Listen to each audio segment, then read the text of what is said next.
What is up, sister friend? Welcome to another episode of Heart to Heart with Coach Emily. Super excited to talk to you guys this week.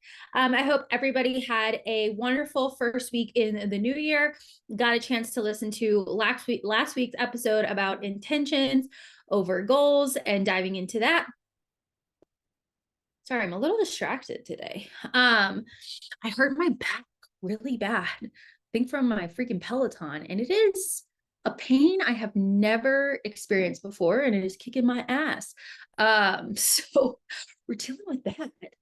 Today is also the day of this recording. The day I recorded this, when this comes out, would be my second day of herbalism school. So I go to herbalism school on Mondays and Wednesday nights from 6 to 9, and then a couple Saturdays every month. So on Wednesday, it'll be my second class. I'm super nervous, if I'm not gonna lie. Maybe that's why I'm a little distracted today, because it's the first day of school, and always I was so nervous for school, but excited at the same time. Nervous for the social aspect, excited because I do love to learn. And I love trying to be smarter, something that I value. So I am very excited to see who's in my class. I was even like nervous on what to wear today, but I'm wearing the ultimate grout fit. I have a gray sweatshirt on, different color gray sweatpants, and gray tennis shoes. So total grout fit, but I'm pumped. I'm actually going to record my journey in herbalism school on TikTok. Because why the hell not? So don't follow me on TikTok. It's a different experience over there, but go ahead and check me out. I just post random stuff on TikTok. Anywho, diving into today's episode. So today, this is gonna be a really good topic, and I'm really excited to talk about it. Because I think it's gonna be a challenging episode for you guys. So we're gonna talk about money today. Money must be funny. Living in a rich man's world. Oh, honey, ain't it funny? In a rich man's world. Mamma Mia is one of my favorite movies. So we're gonna talk about money today. You became an entrepreneur to make money.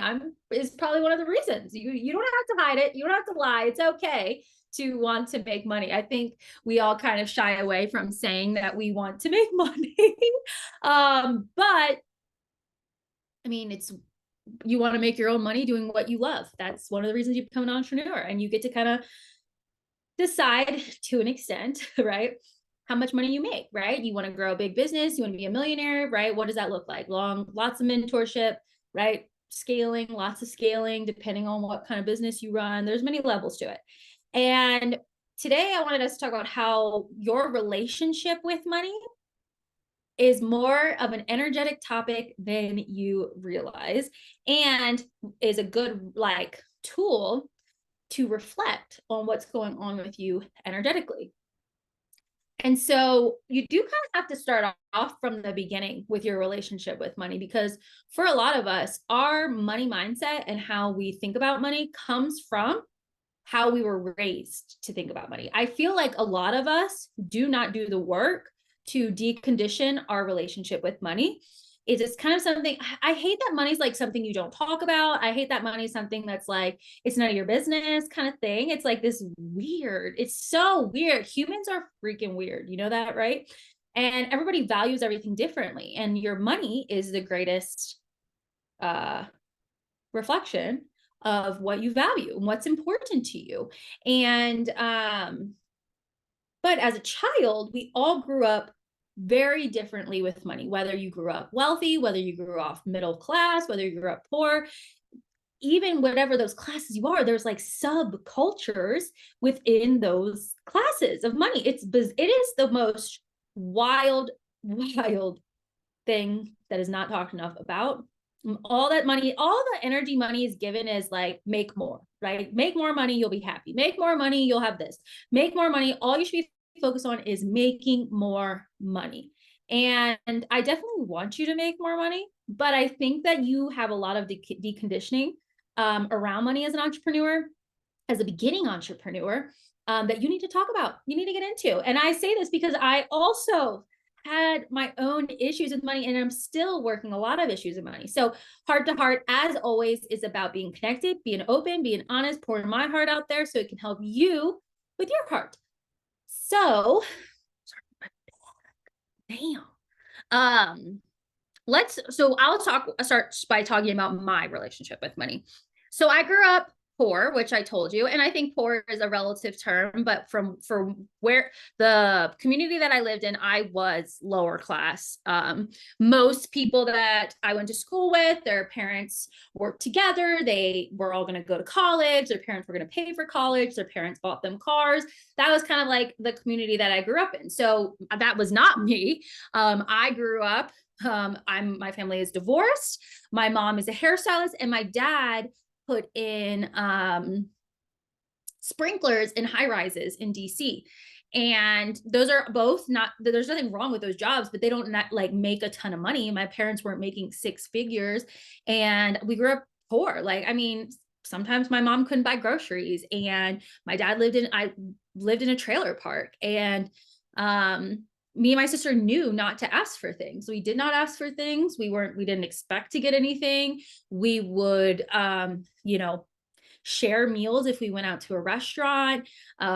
We were not like, my parents just didn't have that kind of money. And my whole life, it was all like, you need to work hard, work hard, work hard to make money. And I saw money in a way of like, it's not important. Like, one of the subcultures of poor people, I would say, is like they don't value money the way they should, or like respect money the way they should. So it was kind of like, you get it, you spend it. You get it, you spend it kind of thing. You'll get more of it if you work really, really hard.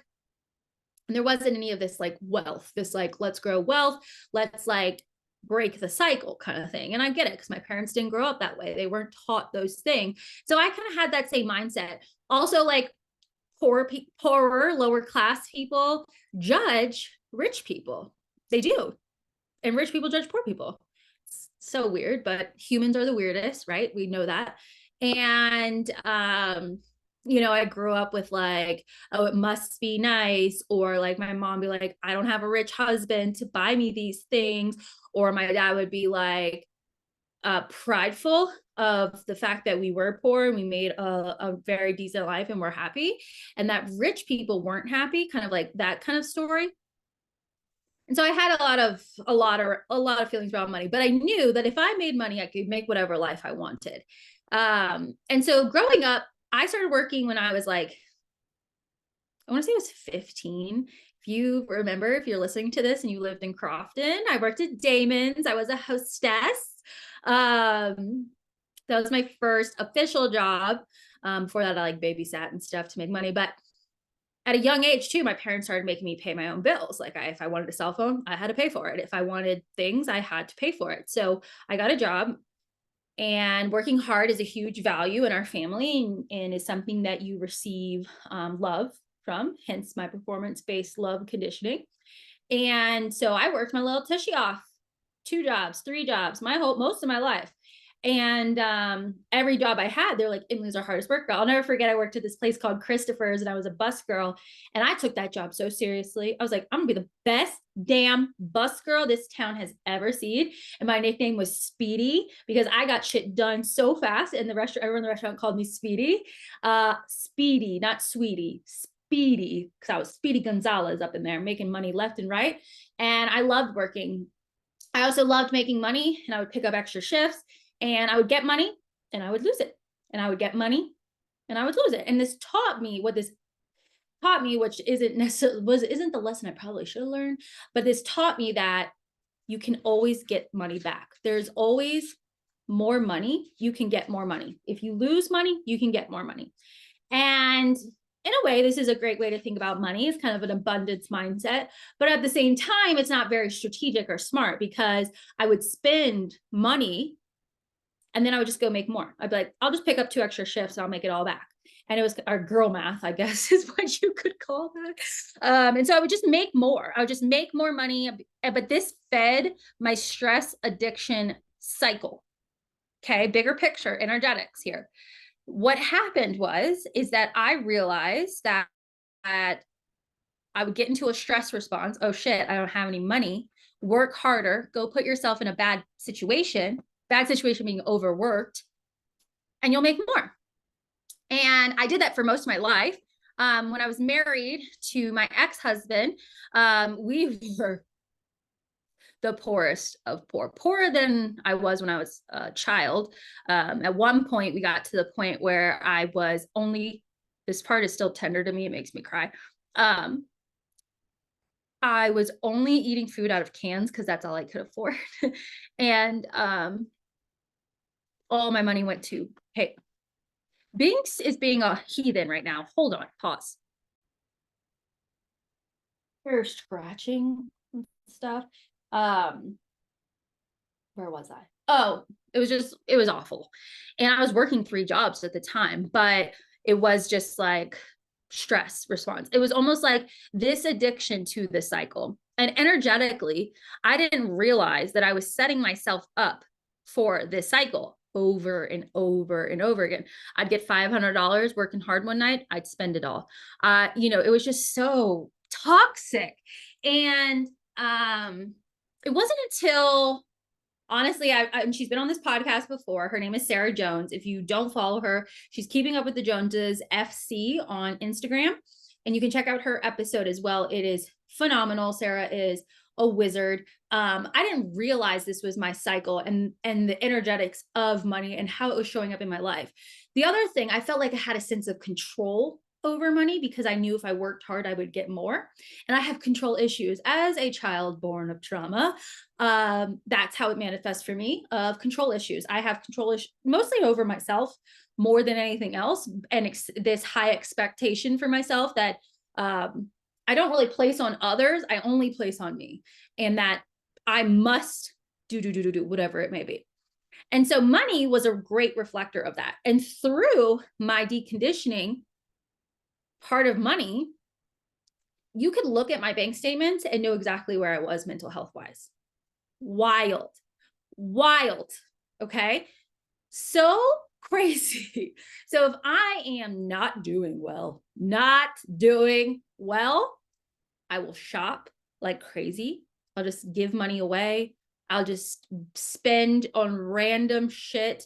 I like disconnect. It's like I snap the wire in my head and I'm like, it's not real. It doesn't matter. And I will spend money like crazy. That is like that's how money energetics, like your money is everything. I mean, think about it. Your money is your vote. Your money says a lot. Where you spend your money is where you put your time and energy, and you put your values, right?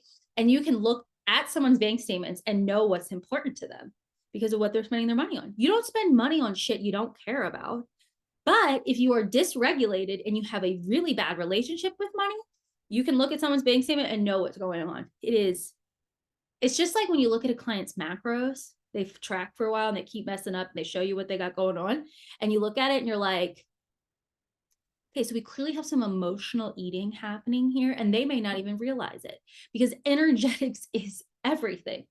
It shows up in every corner of your life. And as an entrepreneur who is going to be working with money for the rest of your life, this is very important. And you do have to start with your personal finances before you start with your business finances. Because you have relationships with everything in your life. You have relationships with your house, your food, your plants, your money, your computer, your water, your whatever. You have a relationship with everything. And so your relationship with your personal money versus your business money is two different energies, right? Think about it. Think about how you treat the money in your business banking account versus the money in your personal banking account.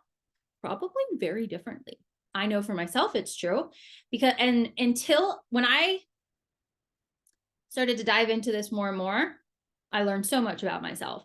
I learned how to notice when I'm in like, oh, I'm spending a lot of money like on clothes or whatever. What am I trying to hide? Or I am swiping the credit card and like blanking out because I don't want to know what it actually is, right? It is a good reflector. And so your relationship with money plays a big deal, I guess is the word, plays a huge factor in the success of your business and your fulfillment in your life. Because think about it. If you have a bad relationship with money, and there's so many different ways to have a bad relationship with money, how is your business going to grow, right? If you're scared to spend on a mentor, or if you overspend on like frivolous things, or if you like constantly hire a mentor when you don't need to, or think about all these things. These are all due to energetics and how you're making decisions and how you're showing up in your life. My relationship with money has improved immensely, and I have less dysregulation around money because I use a strategic plan that grounds me and doesn't have me making decisions based on a feeling or based on an old thought process. Now, obviously, we're human beings, and you're going to fall back into old behaviors. It's just how you operate. You're a person. But the more you become aware of it, the more you can change it. So for example, this is fairly recent too. After my wedding, I spent a lot of money on my wedding, which was the game plan, right? Like, I'm not ashamed of that. More than I had expected. One thing Sarah taught me, you think one thing, budget a little bit over, because you always spend more than you think you're going to spend. But I spent more than I thought I was going to spend. And dysregulation came in, right? That scarcity mindset of like, how are you going to pay all this off?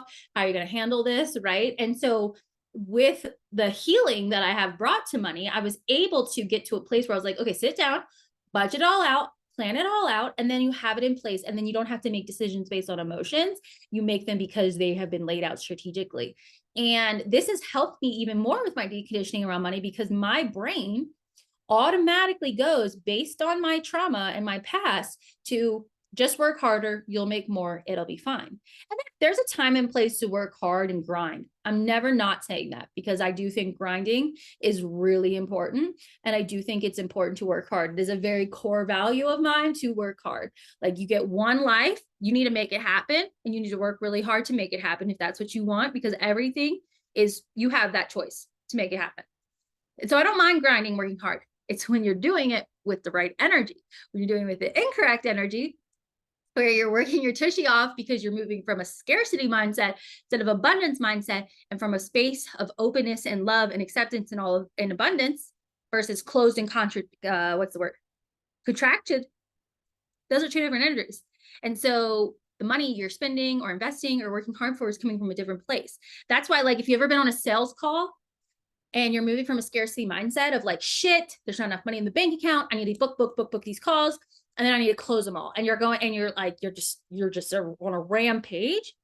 It doesn't feel as good, right? It does not feel as good. But if you're being strategic, if you're following your game plan, if you are working on coming from a place of like, I just want to help this person, I just want to help them grow, those sales calls go better. It's the same thing, guys. All of this stuff is interconnected. And most of you as entrepreneurs don't look at your bank account enough. You don't strategize your money. You kind of live on a whim, you're buying shit without thinking about it. Like, you're a grown-ass woman. It is time. It is time to take control of these things, because when you do, and you work on your relationship with it, and you realize your relationship with money, you can make a difference in how that goes in the future. You can make changes. You can show up better and allow yourself to be more regulated when it comes to money. Because there's so much to, like, I could go on a million topics here. Like, if you feel greedy from taking other people's money as a coach, that's a tough one. But that goes back to, what's your relationship with money? Why are you greedy? Why is it bad to have money? Why is it bad to spend money? Who is judging you? Who cares, right? Like, there's always something deeper there. And for me, it was just that repetitive cycle. Like, it still comes up all the time. Like, and like I said, there is a good side and a bad side to it. Like, there are times where I am like, well, we just need to work harder. We're not showing up. We need to make more money. And that's okay. But if I'm doing it from this scarcity place, not okay. Or from a disconnected, dissociate, not okay, right? So really dive deep and ask yourself, sit down. I just keep biting my lip. Sit down, ask yourself, what is my relationship with money? How do I feel about money? How do I feel when I don't have money? How do I feel about people who have money? What are my thoughts? What are my judgments? Right? Start there. Start with understanding your personal relationship with money. and then the rest will follow. But you have to dive deep on it. We aren't here in Heart to Heart to stay the same. We're here to grow, to understand ourselves so that we can help others to grow and understand themselves. It's a ripple on effect. And money is a huge part of being an entrepreneur, especially if you want to hit 10, 20, 30K, 50K months. You can't do that with a bad money relationship. You got to be in a good place. You got to be able to make an impact without all this gunk hanging around. So remember, energetics is everything. Everything has energy. Everything is connected. It really is. And money is an amplifier. Whatever you are doing, whatever you're feeling, whatever your energy is at, it will amplify that. It always amplifies. So really be smart about how you use your money and really get connected on how you use your money. If you are looking to dive deeper into your personal energetics and you really love all that I talk about here and you're looking to get a little more, my scholarship closes on Friday. So I'm giving away one 5-session mini pack for energetic scheduling. And there is a special bonus. I'm going to be giving in that pack an additional 1-hour call for human design reading, which is the part you guys are most excited about anyway. And so I decided to add that in just to make it a little extra spicy, a little extra special. So make sure you check it out. The link will be in the show notes. You get, when the winner will receive the 5-session mini pack, you get one energetic audit. So we look at your current schedule, go over your current energetics, look at how everything is going. Then you get 5 after that one. So 5 one-on-one, 1-hour sessions to continue like optimizing that schedule, diving deeper into your human design, working through any personal development or energetic challenges that come up through our sessions. And then you will get one optimal energetics custom schedule at the end. You have 24/5 tech support from me, as well as you get access to the Energetic Ladies group chat. So it is pretty awesome. It's over 7 hours of time with me. So a lot of time together as we continue your personal development as an entrepreneur. So let me know if you have any questions. That does close on Friday. I will be picking one winner. And then, yeah, let me know if you have any questions. I hope you guys have an amazing day, and I will talk to you soon.